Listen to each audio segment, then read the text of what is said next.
This project is sponsored by PCBWay. Visit the PCBWay website and save big with a time-limited promotion on purple solder mask. From September 1st to September 30th, you can get 10 pieces of 2-layer 100 on 100 mm PCBs in purple for only $5. PCBWay has all the services you need to create your project at the best price. Hello, an oscilloscope clock is a unique and creative way to display the time using an oscilloscope, which is a test and measurement instrument typically used to visualize and analyze electronic signals. In one of my previous videos I present you a way how to make the simplest oscilloscope with a small 2-inch CRT tube. This time I'll describe you also a very simple way how to make an oscilloscope clock with the same CRT tube. There are several projects of this type on the internet, but they are relatively complex for self-construction, so I decided to make an oscilloscope clock in the simplest possible way.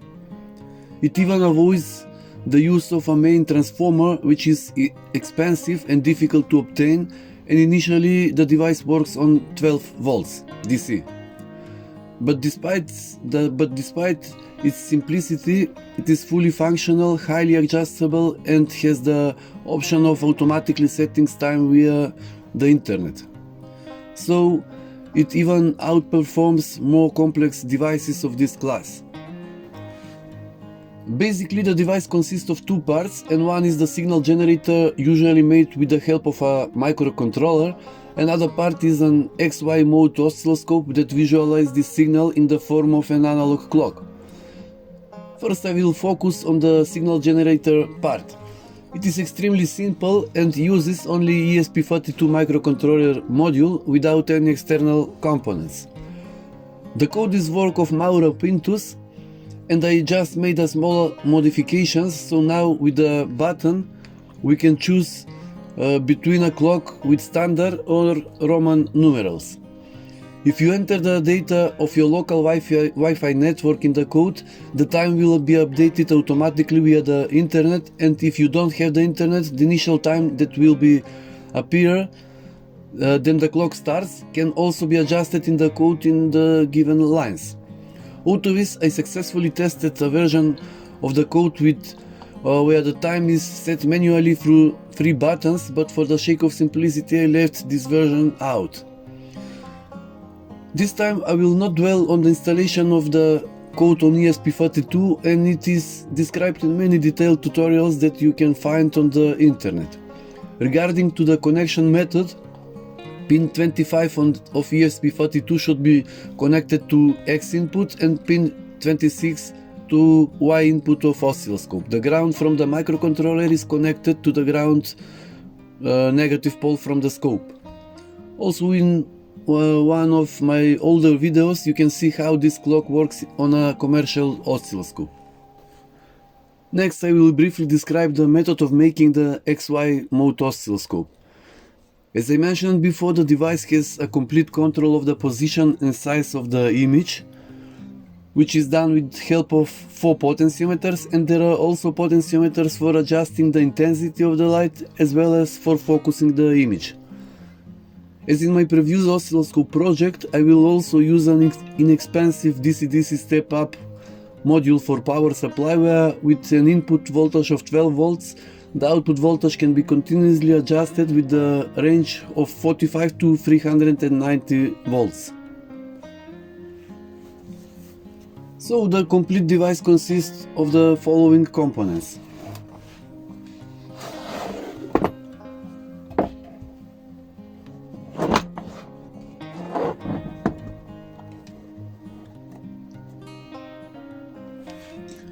First, 2-inch CRT display.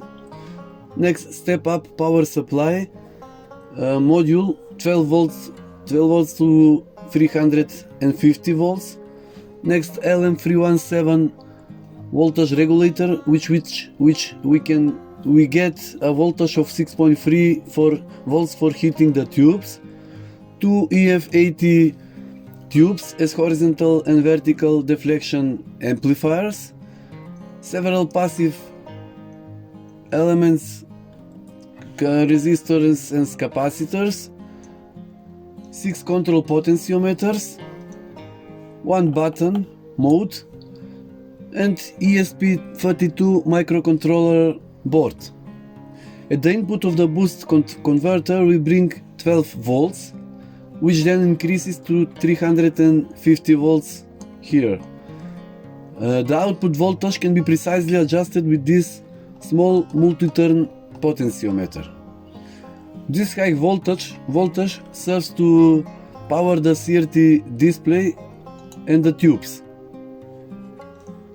An input of LM317 voltage regulator is connected to 12 volts, the output of which produces 6.3 volts used for heating the tubes.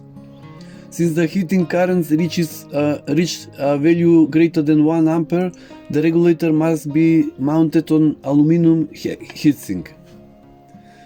I got the necessary 5 volt for powering ESP32 microcontroller by connecting 2 diodes in series to the 6.3 volt output, which gives exactly 5 volts due to the voltage drop of the 2 diodes.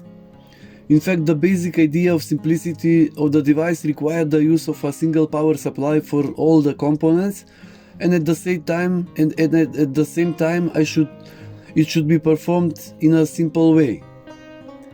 That's why this part of the project took me the most time.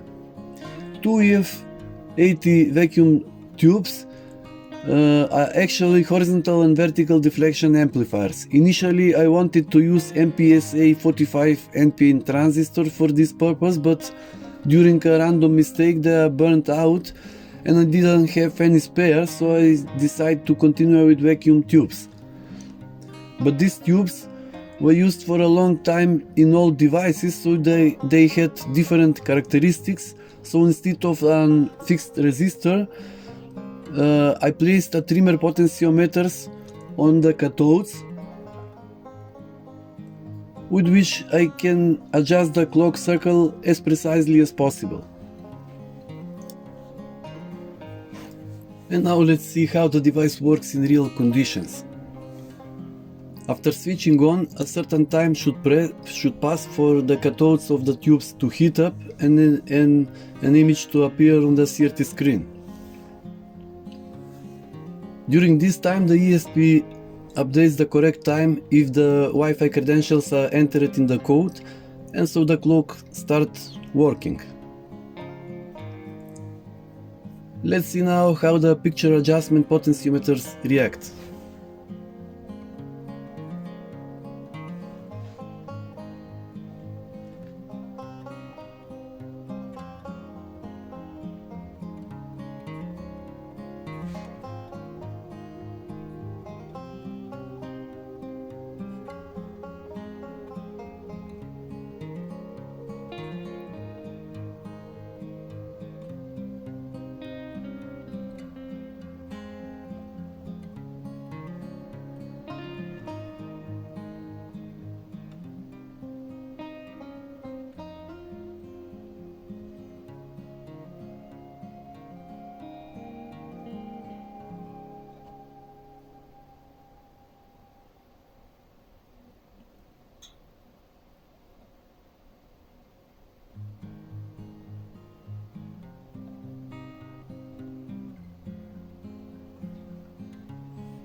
I should mention that it takes a few to 10 minutes for the image to finally stabilize on the screen.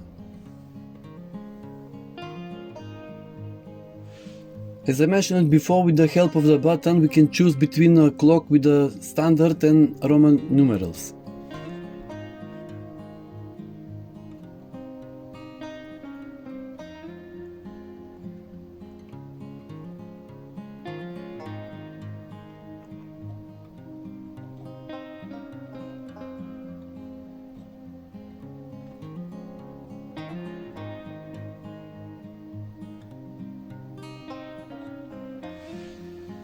The CRT screen should be shielded with a metal foil connected to the grounding so that there is no influence of external electromagnetic fields on it.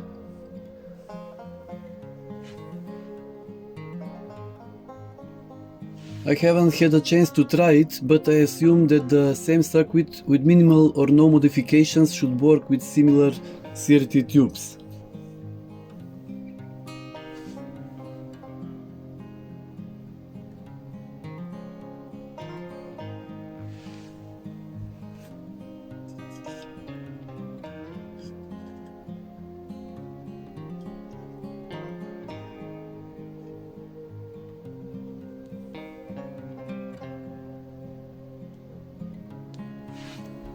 Very interesting is the option to draw various figures or text on the XY oscilloscope.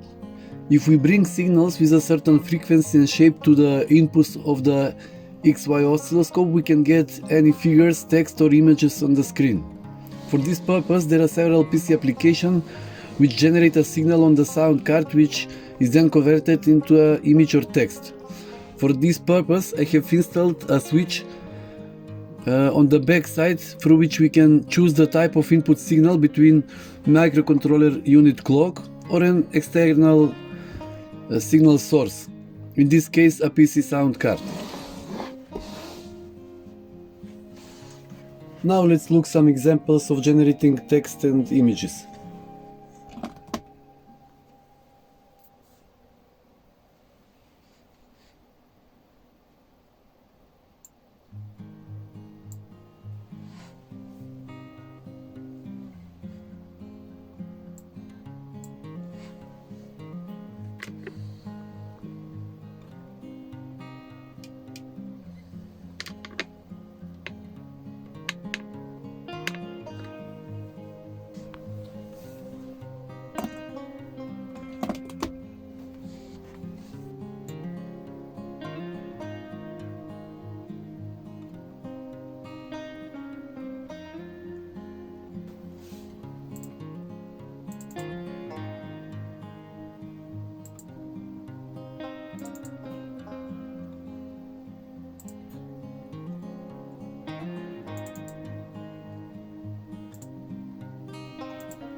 And finally, a short conclusion.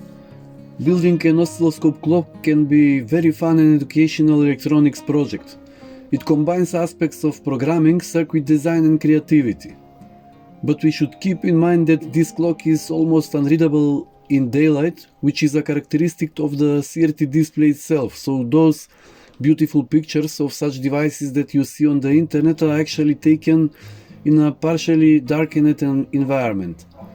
However, it is a great pleasure, especially for the younger generations of cell builders, to make such a retro clock, bearing in mind that for a relatively low price, remaining suppliers of CRT screens and vacuum tubes can be obtained on internet.